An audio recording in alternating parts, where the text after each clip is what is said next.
जुड़े हुए हैं। मौलाना पीर अली कादरी साहब हैं, राजीव श्रीवास्तव साहब हैं। बंसल साहब इस तरीके से रहते हैं। मौलाना पीर अली कादरी साहब, ये मसला सांप्रदायिक है, चलाकर गौकशी का है, बिजनेस का है, पेट पालने का है, क्या है? और ये तो अभी तय नहीं हुआ। बंसल साहब भी कह रहे हैं, शर्मा साहब भी कह रहे हैं कि हत्या का मामला तय नहीं हुआ, कैसे हुई है, क्या हुआ है, ये सब तो जांच का विषय है। बिल्कुल सही है विजय जी, आप जो कह रहे हैं कि जांच का विषय है और हकीकी माने में जांच होना चाहिए जी। लेकिन आज की कोई नई बात नहीं है। गौरक्षा के नाम पर आतंक हमारे देश में बहुत जमाने से फैलाया जा रहा है और आपने अभी मोदी जी की भी पुरानी रिकॉर्डिंग सुनाई और हम मोदी जी के उस बात को सराहते हैं क्योंकि वो एक इस मुल्क के प्रधानमंत्री है जी। और वो किसी एक जो है धर्म या समुदाय के प्रधानमंत्री नहीं है जी। सारे देश के प्रधानमंत्री है। तो सारे संप्रदाय के एक भारतीय को देखना है, संप्रदाय को देखना नहीं है जी। जितने भारतीय हैं उन तमाम की सुरक्षा हमारे मोदी जी प्रधानमंत्री जी की जिम्मेदारी है और वो जिम्मेदारी को देखते हुए मोदी जी ने 2016 में बयान दिया। जी। देखिए साहब, ये गौरक्षा के नाम पर जिस तरीके से आतंक हमारे देश में फैलाया गया और इससे पहले भी कई जो है मानवों की हत्या की गई।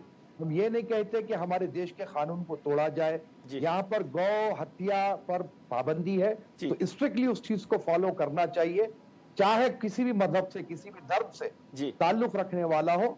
गौ हत्या खतई तौर पर नहीं करना चाहिए, लेकिन इसके माने ये तो नहीं है ना कि आप किसी व्यक्ति की जान ले लेंगे, उसके बच्चों को यतीम कर देंगे, उसकी बीवी को जो बेवा कर देंगे, उसके घर के घर को आप उजाड़ देंगे। ऐसा तो नहीं हो सकता, ये तो खुला आतंक है।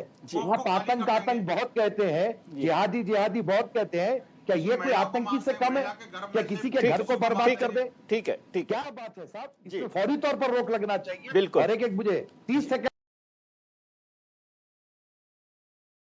दीजिए आप। जिस तरीके से बयान दिया गया आरोपी को गिरफ्तार करने पर कि पुलिस यहाँ पर आएगी तो अपने पांव पर चलते नहीं जाएगी, तो क्या यही हमारी देशभक्ति है?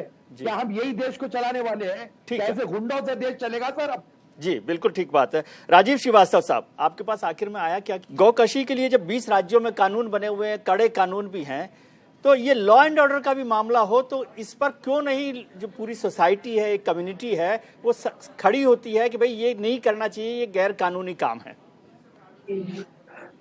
देखिए सर, विजय जी फिर एक बार आपसे मैं कह रहा हूं कि हमारे जो शर्मा साहब है जो पूर्व आईजी हरियाणा के, मैं उनकी हर बात से सहमत हूं कि पुलिस बात जगहों पर ज्यादातर जो है जुल्म ढा देती है, ज्यादती कर देती है, अपनी वर्दी का रोब झाड़ती है। लेकिन कहीं पर हमारी पुलिस का रोल ऐसा नहीं होता है जो बिल्कुल सटीक होता है, 100% सही भी होता है। तो पुलिस को खाली जिम्मेदार खड़ा कर देना ये बात कतई गलत होगी, क्योंकि पुलिस बहुत हद तक अच्छे भी काम करती है, बहुत जगहों पर अपनी वर्दी का रोब भी झाड़ती है। सर देखिए, जैसे कि शर्मा साहब ने अभी कहा तो मैं बिल्कुल ही सहमत हूँ, इसका एक अलग विभाग बना दीजिए। पुलिस में एक डिपार्टमेंट बनाइए, जैसे टास्क फोर्स है, जैसा स्पेशल ब्रांच है, ट्रैफिक है, आप बनाइए गौरक्षा के लिए। किसने मना किया? हम खुद नहीं चाहते साहब कि देखिए भारत का जब एक कानून है कि यहाँ पर गौ हत्या पर पाबंदी है तो किसी को भी नहीं करना चाहिए।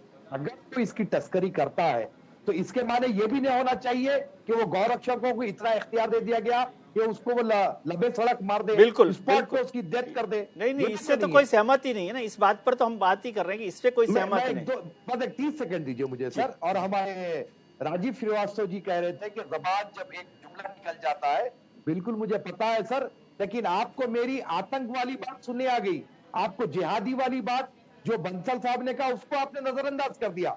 साहब खाली आतंक एक अंदाज का नहीं होता, आतंक के सही माने ये है कि जिंदगियों को हराम कर देना, माहौल को खराब कर देना, इसको आतंक कहते हैं। तो गौरक्षकों ने क्या किया? कितनों की जिंदगियां बर्बाद कर दी, कितने बच्चों को यतीम कर दिया, कितनी औरतों को बेवा कर दिए। तो ये भी तो सोचिए सर, आतंक बोलते हैं आप उसामा बिन लादेन क्यों समझ रहे हैं आप? दूसरी तरफ भी तो देखिए आतंक के माने क्या होते हैं। राजीव श्रीवास्तव साहब, उसका जवाब, इसका मतलब आप जानते ही हैं, और वो लगातार बढ़ा है पिछले 10 साल में, 8 साल में, 5 साल में, और दूसरी तरफ दो लोग कुछ गौकशी कर लें तो आप उनको पकड़कर पिटाई कर। कादरी साहब जी, देखिए साहब, मैं तो अपने डायलॉग में, फर्स्ट डायलॉग में ये बात कह दिया कि गौहत्या पे बिल्कुल रोक लगनी चाहिए। इसीलिए मैंने बंसल साहब को कहा कि आप नहीं थे उस वक्त, ये बात हो गई। किसी भी समुदाय का, किसी भी धर्म का आदमी हो, उसको चाहिए कि वो गौहत्या ना करे।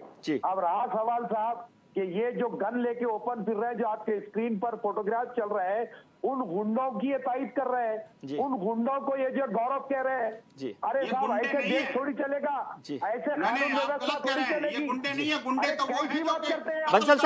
बंसल साहब प्लीज, खंजर को प्रधानमंत्री को नेशनल टीवी ठीक है बंसल साहब, अब कादरी साहब को बोल प्लीज। जरा सुनिए सर, जरा सुन लीजिए। आप नेशनल टेलीविजन पर ये कह रहे हैं कि कानून से ऊपर आस्था है, तो कहां से देश में कानून व्यवस्था रहेगी सर?